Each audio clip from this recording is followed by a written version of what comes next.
And good evening and welcome to City Focus. I'm Marty Olsen, your host, and tonight I'm delighted to welcome into the studio a young lady who I've known for a good number of years, and she's decided to step up into the breach in New London and run for office as a Republican for the Board of Education. So welcome to Sarah Turner.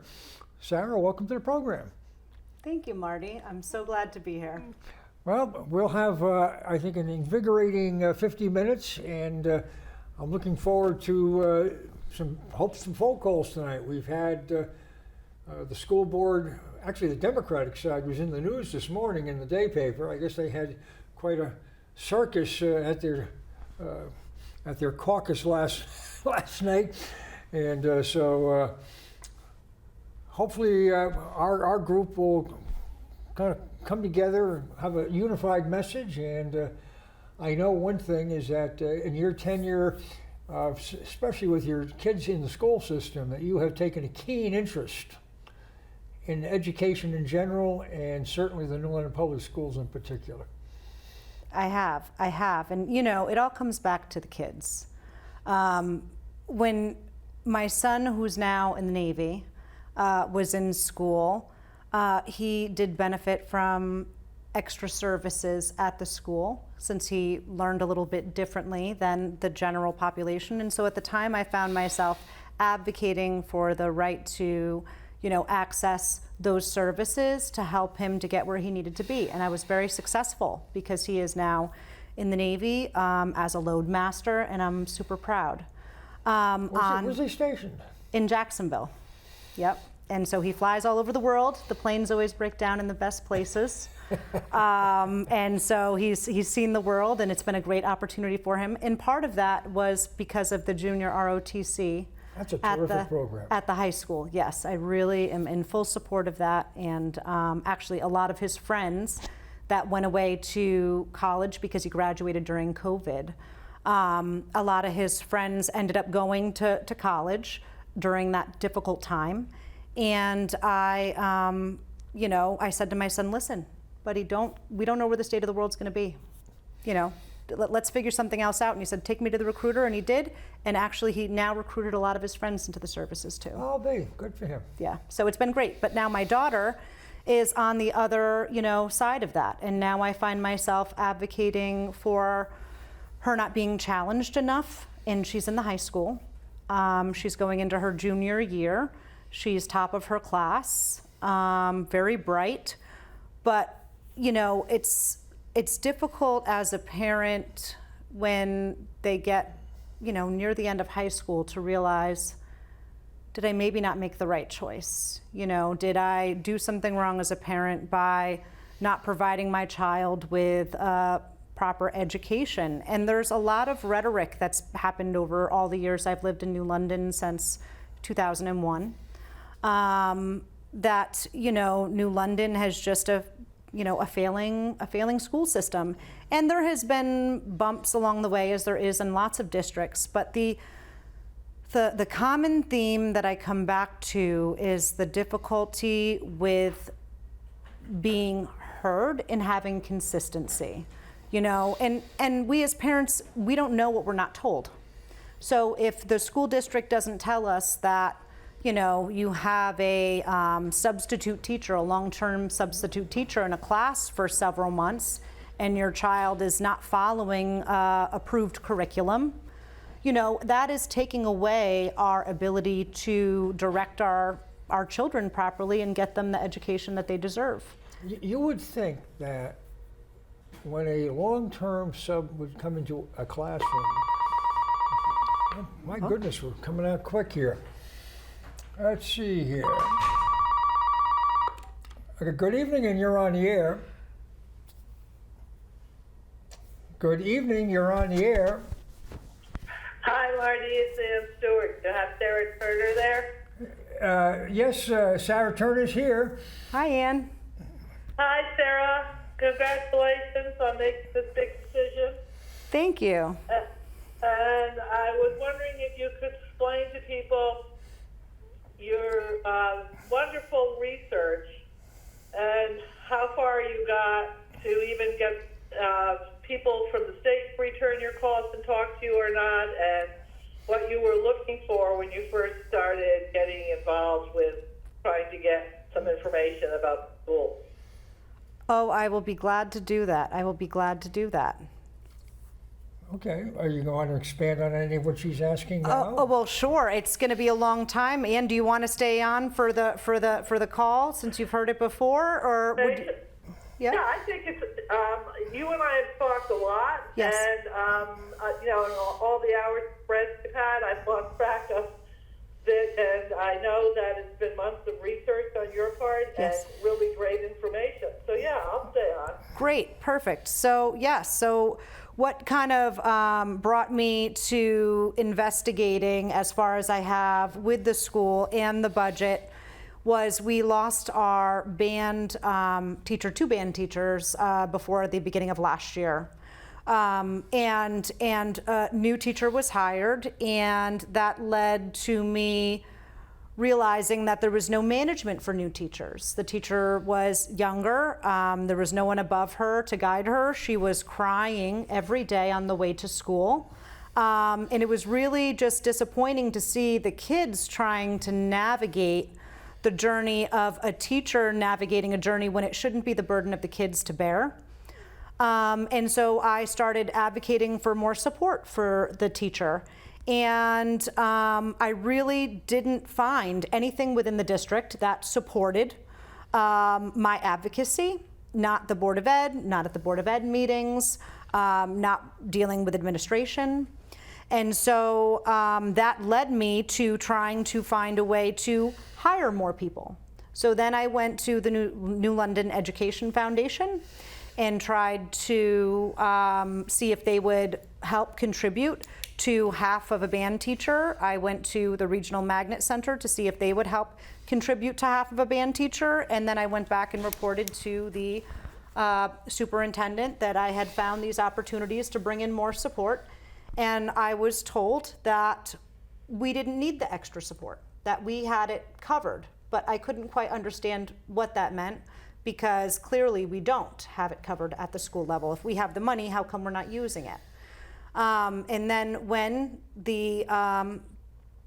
we had the election, and I knew that things were going to change further with the new administration, I started digging into the budget.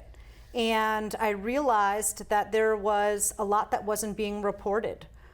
We have a year-round program that was put into place as a COVID initiative to support students and to increase their academic performance, but no one planned for the long-term sustainability of the program. The program is still in place today. It goes from kindergarten through 6th grade. That means that kids go to school still 185 days, but the days begin in July and run for 6 weeks on and 2 weeks off. Then there's 2 weeks in which free childcare is provided. I did reach out to New London Recreation Department to see if they were maybe providing services. They are not providing services. And then as I dug deeper, I found that that it was provided through our school system budget somewhere, and that no one was reporting it. So then I started digging into the Commissioners Network and looking at that fact that we don't have a formal turnaround committee. And so I called the State Department of Education, and they informed me that we are supposed to have a turnaround committee. So, that then led me to the fact that under the Connecticut General Statutes, we're supposed to have a school governance council. Yes, Ann, were you going to say something? No, the dog is barking. Oh, sorry. I've got the dog even excited. Look at that. It's amazing. Yeah, so, yeah, go ahead. Go ahead, because when you get done, I have a question on something you brought up to me today that I didn't know, that I think is very important Okay. to have explained. But go ahead. Oh, yes. So a school governance council is a partnership and another level of accountability that can be, combined through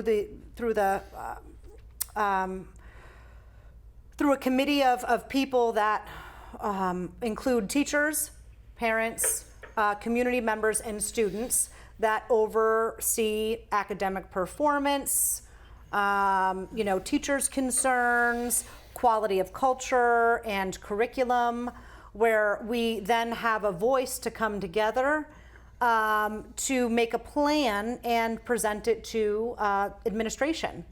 And so under the general Connecticut statutes, we're supposed to have this in place ever since 2011. My goodness, that's a long time ago. And we did apparently have one many years ago, and then somehow, although there's supposed to be information that is reported to the State Department of Education, and the State Department of Education is supposed to be overseeing this initiative, somehow there was some oversight, and it wasn't happening. So I've been now for many months pushing to get the right to create a school governance council. I did meet with the administration today, and they are working now with the State Department of Education to make this happen so that we can have some level of accountability and voice in the district, and have it not be where, we as parents and constituents, community members are finding out about issues after the fact. It seems like we are always receiving information like things are great, programs are thriving, students are thriving. But when you get behind the scenes and you actually talk to the students will tell you, I'm not being challenged enough. I'm never given homework. I'm afraid of what's going to happen when I get to the next step. Why are kids still working in groups in high school when they're going into their junior year? There's just I think there's some consistent failure in communication that's taking place. I think a lot of the things that I've already been doing are things that I would expect the Board of Ed to be doing that I haven't been seen happening. I've been raising these concerns with the Board of Ed. They haven't been addressed, but I will say that now that I've, continued to keep my voice going up to the state level, I'm now finally being heard and hope to continue this work as a Board of Ed. That's terrific. Ann, do you have anything else for the conversation?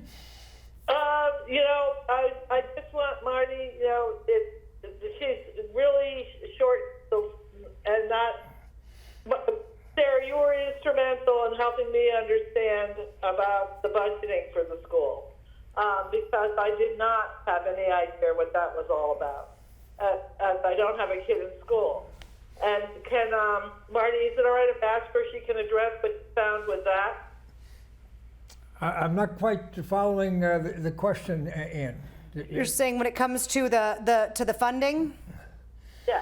Yeah. And just to be clear, this is just me speaking about funding as somebody who is just only a year in doing my own research. I'm not, well versed in this. But what I found through my research is that because Magnet can't sustain itself on its own from a funding standpoint, we don't have enough enrollment.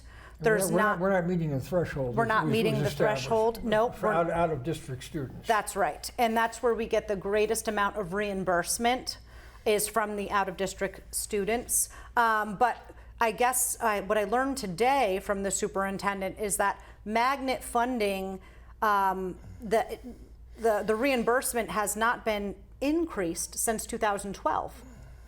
And so if the allocation of funds has not increased since 2012, that means that Magnet is not reimbursing for today's students. No, it's not. Okay. Inflation is eating away at that. And especially during the prior 4 years, it was just awful. Right. So Marty and Sarah, I appreciate you answering this, and I really do support you, and I'm glad you made the decision to run. Thank you, Ann. I really appreciate your support. And thank you for answering my question, so I have it in my head clearly what's going on. And I wish you the best. Well, thank you so much for calling. Thanks, and we appreciate it. And on Wednesday evenings, feel free to pitch in and give a call every week. I enjoy having your conversation. All right. Thanks, Marty. I appreciate that. Okay. Take care. Good night. You too. Good night. Well, and Ms. Stewart and her husband, I mean, they're both pretty staunch Democrats, and they're throwing support your way, running on the Republican ticket. So I think that speaks volumes. It does. It does. Well, I do believe that, you know, the Board of Ed really should be a place of nonpartisan efforts regardless. I don't feel that it should be so polarized by party. This is about the students. We should all be able to collectively come together and do what's in the best interest of the community by investing in the students, not only by funds, but time and efforts, energy, in investing in the teachers in the way of supportive systems, letting them be more part of the process in decision making. I think would do wonders for the city by increasing, you know, the academic performance of the students within the district. It increases the overall quality of the community. Absolutely. I mean, the as long as our school system in New London is, for lack of better words, you know, we're scraping our knuckles at the bottom of the state. We're competing with Hartford and New Haven and Bridgeport, and it's not a place that we really want to be. Yeah. It's not an environment that's going to encourage young families either A, to come to New London, yeah, or if they're in New London, to stay in New London, at least while their kids are in school. Right. And we have a lot of lack of, you know, parent engagement. And I think part of that too is that a lot of parents that do move to New London decide to then not send their kids to the district. They try, and inevitably they end up sending their kids elsewhere. And that's unfortunate, because then we do not have, and that's only one small fraction of lack of community engagement. But we could definitely have more participation if, as I told the, you know, superintendent today, you need to let us know what the problems are. You know, one of the problems that she brought up today is that Stonington let us know that they are no longer going to be busing the students from Stonington to New London. So that either means we lose those students or we pick up the bill. Ledger did the same thing, and there was one other town that did the same thing. Again, this information I'm getting. And why is that happening? Because everyone is struggling with their budgets.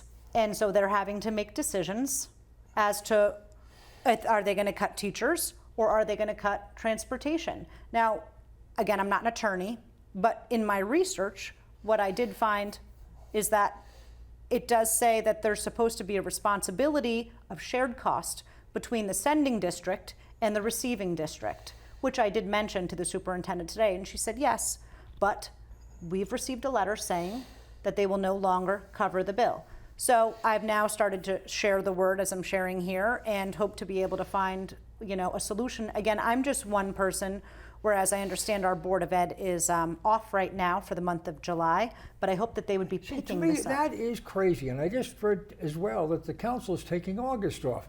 Oh. You know, but when I've served a long time on and off. I mean, we didn't take any time off. Matter of fact, the off weeks were usually weeks of committee work to prepare for the council meetings. That's right. Unbelievable. Yep. Actually, I called. The work doesn't go away. It doesn't go away. I called state representative's office recently, and I was told that our representatives are off on summer break. Well, I didn't know. That was my first time knowing that. So, you know, I mean, I guess everyone does deserve a break. You know, if the work gets done during the year. If the work doesn't get done, you got to keep working. You can't just disappear. I mean, I have been collecting this information, and none of this has really been addressed at all at the Board of Ed meetings, which is the reason why you're attending the Board of Ed meetings. Now, are you getting there on time and basically staying for the duration, or do you cut out early, or how do you? Do they give you the package that the board members get, so you have an opportunity to review what they're reviewing? So because I've always been very vocal, many years ago, they did add me to the email chain when they send out the emails on Fridays before the Board of Ed meeting, which happens every other Monday. And so we'll get the packet, but there's really not much to it. It's typically just the previous meeting minutes, a small outline of the agenda, and maybe one page on something to do with finance. And the finance piece is the part that's most concerning to me. When I read the city charter and I read the way in which funds are to be approved for spending, it sounds as if the Board of Education or the finance person should be soliciting multiple bids for higher ticket priced items. For example, we have purchased several floor polishers, believe it or not, in the last few years. Every year I see a $12,000 or $15,000, we just had a recent one, $15,000 floor polisher come on. And I don't ever see anything presented that says, listen, this is what the cost to repair the current floor polisher was going to be. And we got 3 bids on that or 2 bids on that, anything more than 1. And so this was the cost of a couple new options and what the warranty or continued maintenance plans would be and how that would benefit us for the long term. It's none of that. It's just, oh, we need a floor polisher. Okay, everyone agree? Yep, vote yes, pass. That's not giving things very much thought. That's right. That's right. And it's also an environment where it's driven by the administration, where the elected officials are almost treated like chattel. I mean, just you do what we say, rubber stamp it, and we'll move on. We'll get along just fine. That's right. That's right. That's right. And you know, I actually went as far this year, and I didn't have any intent on running for the Board of Ed in, the past year. But I did go ahead and order all the books on how to be a board member from our representative up there in the state, and then I did read them. I got the school law handbook. I read through much of that. How to be an effective board member, and they have a whole section about school governance council and the importance of them. I even went as far as to call the committee to say, hey, listen, I'm wanting to follow up about the Board of Ed since you talk at great length about this school governance council. Will you share a little bit about that? And they said, nope, we represent the Board of Ed. If you're not a Board of Ed member, we cannot have a conversation with you. But the information is there. Somebody just needs to apply it, read it, access it. It's not, and so actually I went even farther. I'm a little bit of an overdoer. I have a fear of failure, if you haven't noticed. But I looked at the list of schools that were required to have school governance councils, and so I just selected one. So I picked Wyndham Schools, and I just called, and I said, yes, do you guys have a school governance council? And they said, yes, we do. And they transferred me to a person who was the representative in the school and for the district for school governance council. I asked her about the process and how it's working for them, and they said it is a great asset to the district. And it was amazing to hear that they had planned that. New London's response to not having a school governance council is there's not enough community engagement, and that we have too much transiency. That is a big one that tends to happen a lot, is that because of but I haven't been transient. I've been here. I kept my kid, she started in Harbor. Well, she was supposed to start at Nathan Hale, then went from Harbor to Nathan Hale, and then has stayed in the arts pathway all the way till now, and I've been a committed member of the community. So I'm just looking to make a change. I mean, just a casual observation on my end. Yeah. Is that I don't think that parents are necessarily welcome in the schools. That's right. And in many quarters, I mean, we have significant constituency in London that, they're in the poverty level, and they're not necessarily coming in to challenge things, they're just getting by. That is true. So, I mean, and they, as a collective, the school district just kind of sweeps that under the rug. They don't even worry about that. And there'll be a handful of parents, you're one of them, who will get in there and make sure that their kids are getting the best they can. Right. And they'll take care of you, singularly, as opposed to collective, the whole classroom. That's right. That's right.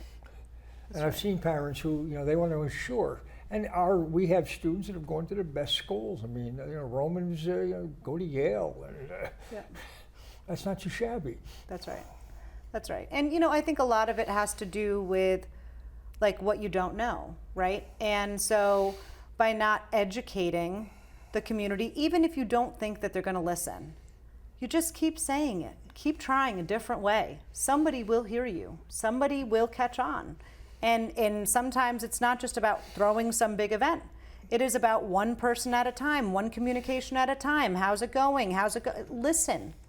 People will, actually, I do have people now that will call me during the week to share what they've collected about information from teachers or people throughout the district and about their concerns. I'm in contact with, the head of our teachers union often to share concerns, and if there's any ways that I can help to facilitate any type of benefits for, making things better for the teachers. I mean, another big hot topic item is the fact that our school calendar now is going to start August the 25th.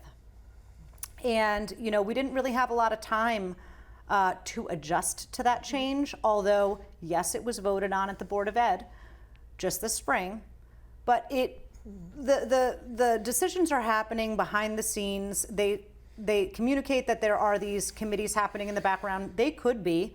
But the community doesn't know that. Never That's mind. right. I mean, does the school community, never mind the community. That's right. I mean, we're operating in a vacuum. That's right. That's right. So I hope that, moving forward, I can just keep the communication going and keep the conversation going. And, I'm only speaking really from my experience and from the experience of those that I come in contact with, but I'm always willing to listen to other people's and to consider their opinions or what they have to say or what they've experienced. And many times I find that people just don't know what they don't know. And you gotta have a conversation about it. Absolutely. I'm going to just take a quick public service break here for something that's children related. It's the Kiwanis Club. Go ahead. You'd make a good Kiwanian, you know that. We'll talk about that afterwards. Okay. The Kiwanis Club of New London is having its annual golf tournament on Friday, September 19th at Shinnecock. And this is the club's primary fundraiser for the year, and it supports, there we go, all of our charitable giving over the course of the year. And we just awarded 4 $3,000 scholarships to area students that applied. And this tournament helps to support that. We have an endowment, so it is self-sustaining. And if you are a golfer or if you are a business owner and would like to sponsor a tee or hole, donate prizes, or volunteer, we could use all of that. And you can contact myself or Ted Nelson, John Russell, or any other club member that you might know.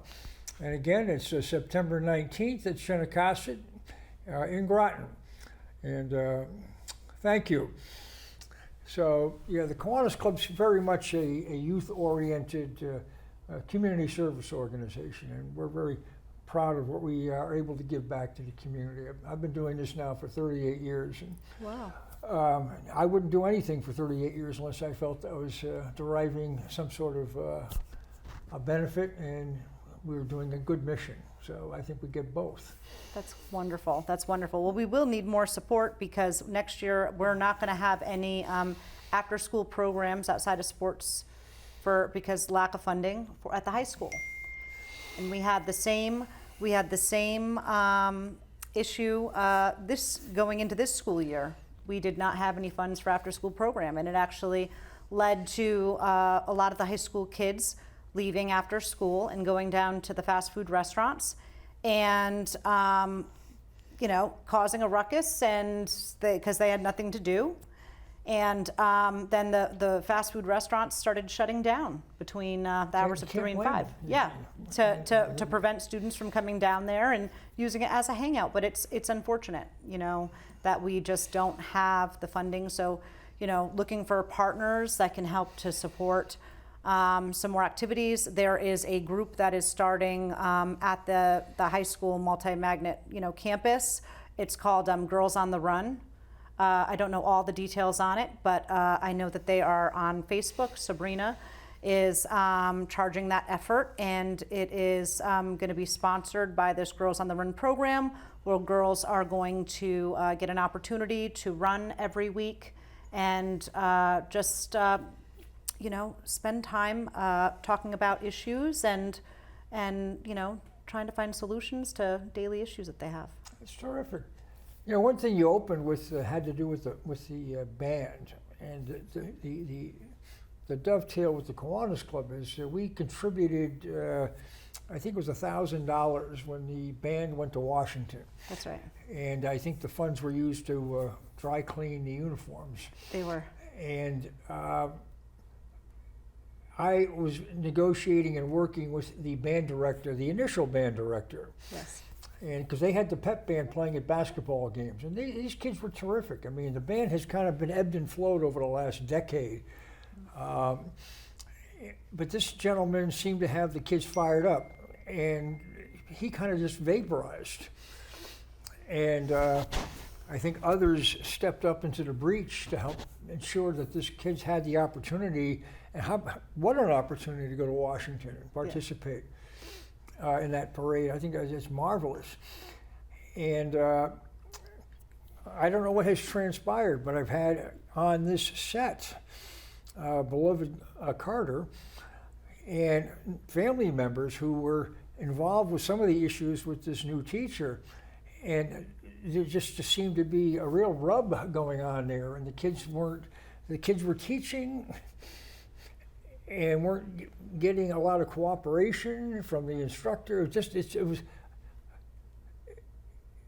a little bit bizarre. Let's put it that way. And I'm sitting here. I'm getting this stuff first time. And what is going on? And how things were going so nicely, and it just seemed like they were falling off the edge of a cliff. And listening to you this evening, it sounds as if these kids were, kind of on the mark. They had some legitimate concerns. I'll put it in that context, yeah. And weren't necessarily getting much cooperation from the powers to be. Yes, yeah. They're just, they're. In all fairness, I would say that teachers and staff at the high school level, there's always so many people out.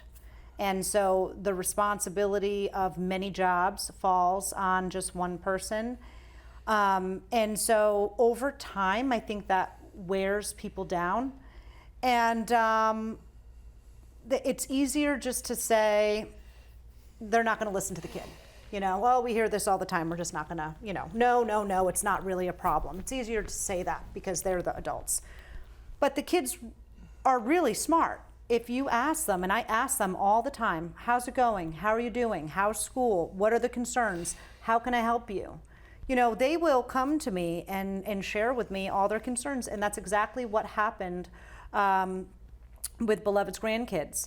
And actually, that's how Beloved and I connected for the first time, is over our troubles with band. I was trying to rally up all the students to go to a Board of Ed meeting because I wasn't being heard. Yep. And so several of the band kids came, 2 of them being Beloved Carter's grandkids, and they came and they spoke very eloquently and very intelligently about what was going on. They didn't accuse anyone of anything.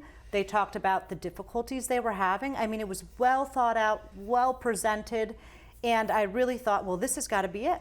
This has got to make the change. It's coming from the kids. Nope. That was it. That was it. It fell flat, and so that's why we continue the pursuit of, trying to make things. Well, this is where a change shuffling of the deck of the people who are serving as elected officials, be it on the school board or the city council, I think is important. You know, in a pristine world, you know, having a nonpartisan, you know, may be a nice goal, but in real life, it is. Yeah. And that, at the moment anyway, I mean, in New London, we have a Democratic mayor, we have 7 Democratic councilors, and 7 Democratic school board members. So the diversity of ideas and diversity of thought is not really on the table. Right. And just reading the paper this morning regarding some of the brouhaha over those who are supporting the mayor and those who may not. It's all internal. Right. And I don't think that makes for a healthy environment for the community or our schools across the board. Right. Personal opinion. No, I totally agree that I was a registered Democrat for a very long time. And I think that feeling like, you know, too much of one side is just too one-sided. The views don't represent all the constituents. And so you need to have some balance there. And over time, I just decided, you know, I don't know if my views align with this party anymore as on a local level, because I'm not able to achieve the desired results that I'm looking for. I'm feeling not heard and not valued, and I feel like my kid is not valued. Yeah. Well, and it's easier to kind of go along to get along than to challenge the status quo. Yeah. I mean, you've got decades and decades of inertia going in a direction. Yeah. And when you start trying to butt that, I mean, it's challenging and it can be discouraging, and it can be hard to get information because, you know, not everybody agrees with you. You may be interfering with who knows what. And you know, it takes a lot of intestinal fortitude to do it, and to stay with it. It does. Well, you know, so my actual job, I'm a realtor. And so in real estate, if we went along headbutting every agent that we didn't get along with, guess what? It's not going to work out very well for our clients, because certainly next time you go to that agent, they're not going to want to work with you. And so it really comes down to negotiating, right? Where can you give? Where can you take? What is the strategy? What is the goal, right? And so all the headbutting, all the name calling, all of the ruckus is really just an adult throwing a temper tantrum because their emotional level is not one of maybe their age. And so I think that it's bad for the community because, you know, we're to, you know, lead by example for the kids. And so I know that for me, showing my daughter the resilience and what it takes to make tough decisions, but also do it with, you know, grace and compassion and humility is important for me to set her off on the right tone to take that with her in life. Well, I think that's you know, well stated, and you're setting a very, very good example for her, and that's important. Yeah.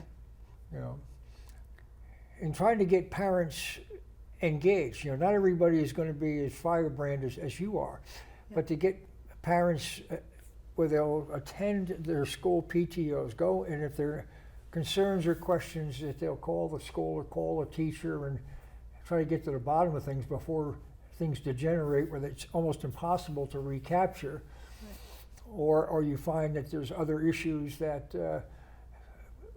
going to be detrimental to the child. You know, it could be a lifelong problem. You know, I mean, you know, children need to learn to read, for instance. They need the basics. I mean, you need to know how to read and do your arithmetic. Yeah. And if you can't, it's hard to function in society and be a productive contributor. That's right. You know, and that's what school's supposed to be doing, is to produce young people to be productive members of society. And not everybody needs to go to college. I mean, you can go into the trades, go into the service. Yeah. There's many different ways to attack things and approach things and be skilled and productive, and the foundation is a good education. Yeah, no, it is. It is. And, I think that there's a lot of talk about parents just not being engaged and how to get parents engaged. But the one thing I found time and time again, if you just look at social media, for example, people will come out for their kids. They will. You might not see them all the time. They might not be at all the functions. But if their kid has a problem, don't worry about it. They're going to show up.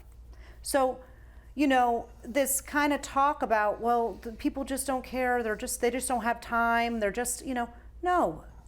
You got to let them know what's really going on so they can make educated decisions. And the one thing I can say about New London is that, when there's a problem, we can all rally together to find a solution if we have a common goal. But it seems that we haven't been able to get our own, egos or resentments or whatever that is out of the way to say, hey, listen, we have a lot of intelligent people in town. Let's figure out how to get to the root of this problem. Let's figure out a solution that's going to work for everyone, instead of just having it be, well, let's not talk about it. Maybe nobody will notice. Let's cover it up with this or cover it up with that. We can't do that. Well, and that has been a strategy in both city government and education for a long time. I mean, if you ignore it long enough, it'll go away. Yeah. And they don't. That's right. They just simmer. They may be a little bit below the surface, but they're still there. That's right. That's right. And they always come and rear their ugly heads again. I watched it. Back in 2019, I was calling the day and making complaints that, administrators need to do their jobs and that we need more accountability. And now here it is, 6 years later, I'm doing the same thing. Nothing's really changed. So how do we get that change? How do we make it happen as a community effort? Like I said, I spoke with the administration today, and I'll continue saying, you got to be transparent. You got to say what the problems are so we can come together. It's scary. It might ruffle some people's feathers, but more people can come together for a common goal if we know what the problem is. If we don't know what it is, we can't help. That's a fact. That's so true. And it's important that we, try to get the youth off on a very positive start when they're very small, when they're entering school. Yeah.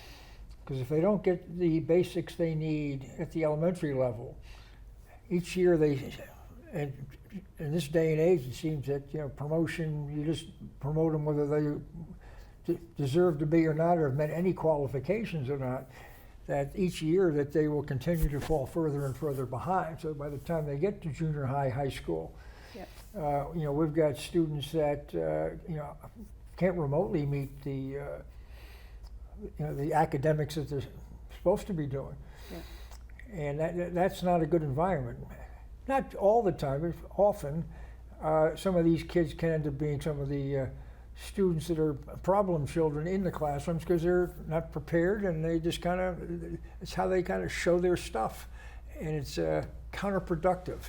Right. And then we have to hire people to deal with this stuff, and it's, is that the best use of limited resources, is to have to have classroom control. You want to have classroom learning. Right.